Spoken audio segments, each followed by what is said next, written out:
Hello, friend, and welcome back to Girl Influx, my journey of reading some entries from my high school diary every single day.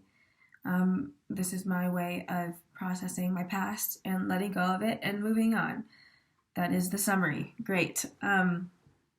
So last time I left off, episode 4, was I was in January of my sophomore year of high school. January 2016.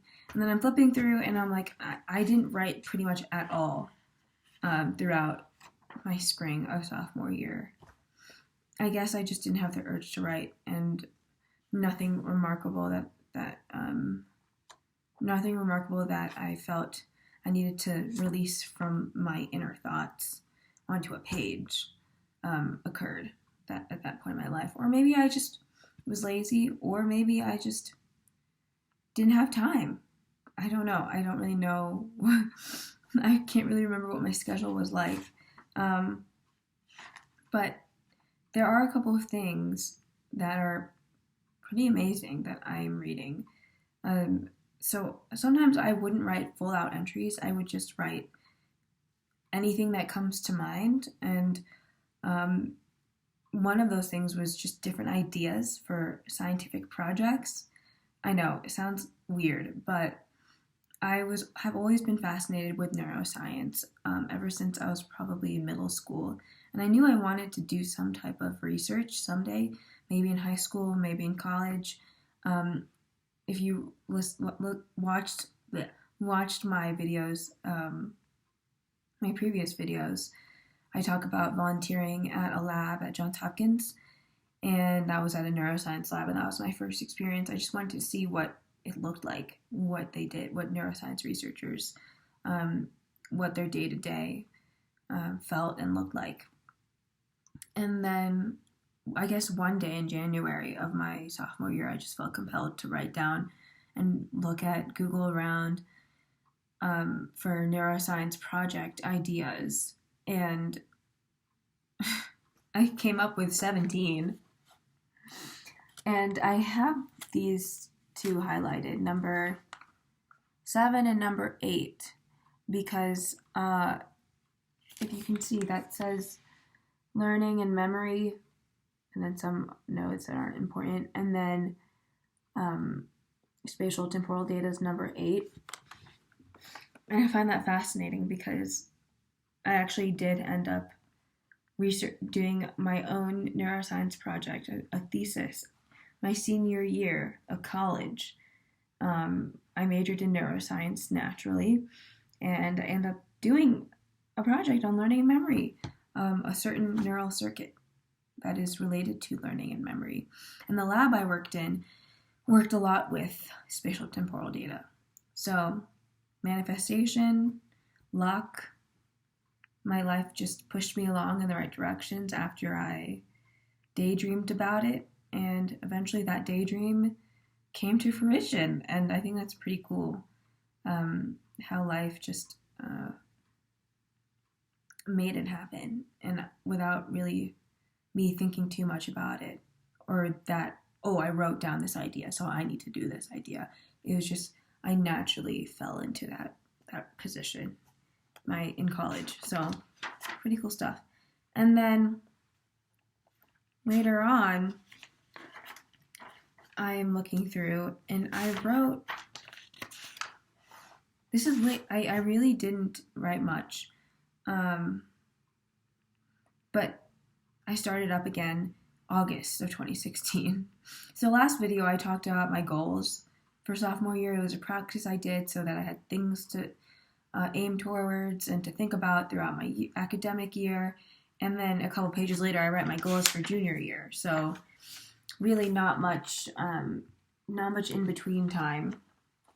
And I don't think I'm going to read my goals for junior year because honestly, they're like the same. I really wasn't creative. But a couple pages after that, I just have this random page. It says senior speech ideas on August 25th, 2016.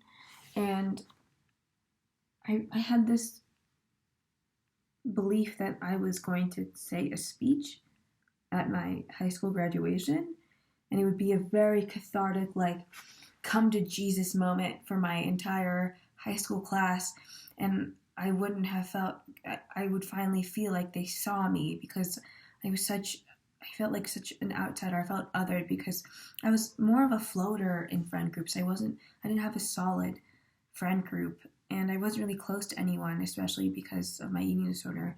That kind of pushed me away from people, and I isolated myself so much.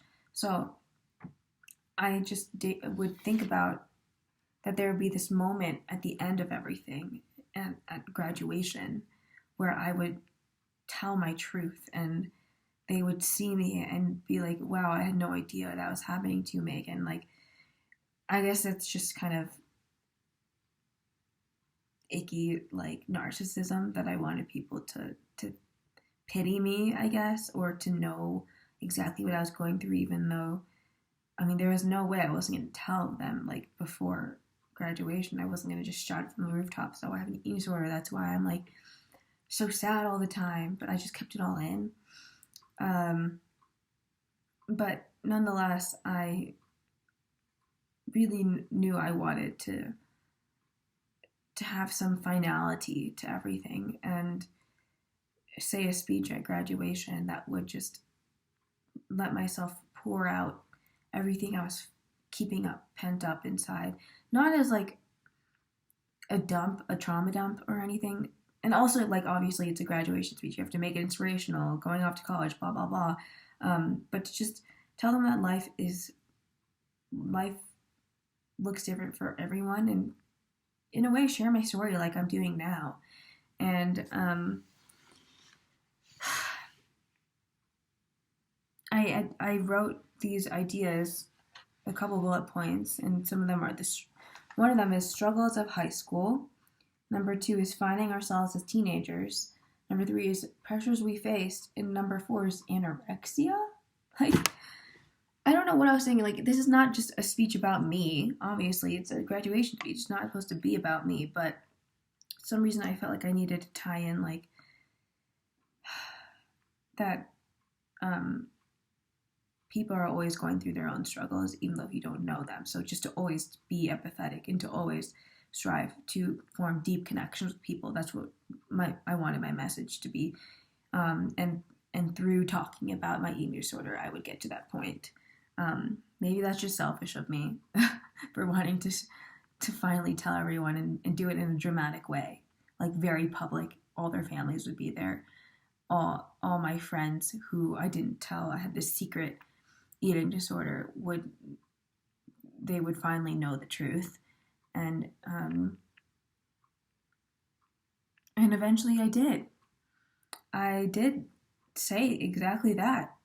I was the keynote speaker at my graduation, exactly 2 years after I wrote these senior speech ideas. I wrote this when I was going into my junior year, the summer before my junior year. And it's just crazy how I manifested that, and how I was chosen to be the speaker and to talk about. I did mention my eating disorder, and I did talk about and I did get better throughout my high school career. So I talked about what helped me get better, and that was connection. I found a really great friend later on, who helped pull me out of that dark hole. So, and I even write hi everyone, like as if I was going to start writing a draft of it, but I think I gave up. But I did, I did that. I really did that. Oopsie. So I do want to give one entry today, instead of just rambling on about random things I wrote. Okay. So this is a brief entry before the start of my junior year. August 25th, 2016. I guess the same day I wrote my senior speech ideas. Okay. Hey again, school starts in a couple of days, and I don't know how to feel about it. One part of me is excited, but another part is very anxious. Also, Naomi is my older sister, Naomi is leaving for the University of Maryland tomorrow. She is starting college. Time just flies by. I feel like yesterday we were in elementary school together, me in first grade and her in fifth. I feel really satisfied with my summer and that I did mostly everything I wanted to do, from volunteering for inner city kids in Baltimore to an internship to a really fun trip to California. So, summer blues isn't the problem. I just slowly feel the pressure building up inside of me. I just want so badly to get into a decent college. I need to promise myself that. Anyone? I need to promise myself that I will work as hard as possible and do my best to be a good student, leader, friend, and person. My teachers seem okay, and I'm praying to God that I'll survive Senora Clopine. Oh my gosh, the infamous Spanish teacher. She was on another level of difficult and mean and just not understanding to students. Senora Clopine. At least I have a lot of friends in that class. Friends meaning I knew a lot of people. I wasn't close with them. Changing my mindset about school towards positivity will be a goal of mine this year. I thought that was my goal last year too. But here I really am putting it, I'm really setting my foot down. I need to be more positive. At least I'm kind of excited for AP Psychology, because I'm a psycho. Haha, that is not funny at all. But I was interested in AP Psychology, and I did take a lot of psych classes in college. So maybe I love this self-deprecating humor. I'm excited for AP Psych because I'm a fucking psycho. Yeah, sure. That's totally a reason to be excited about a class. Anyways, I really have to practice for my youth orchestra audition, so I gotta go. I actually haven't mentioned this that much, but I am a violinist and I played in a youth orchestra, so I practiced a lot. Alright, the end. This is getting pretty lengthy. I'll leave it off of that. Stay tuned for the next video.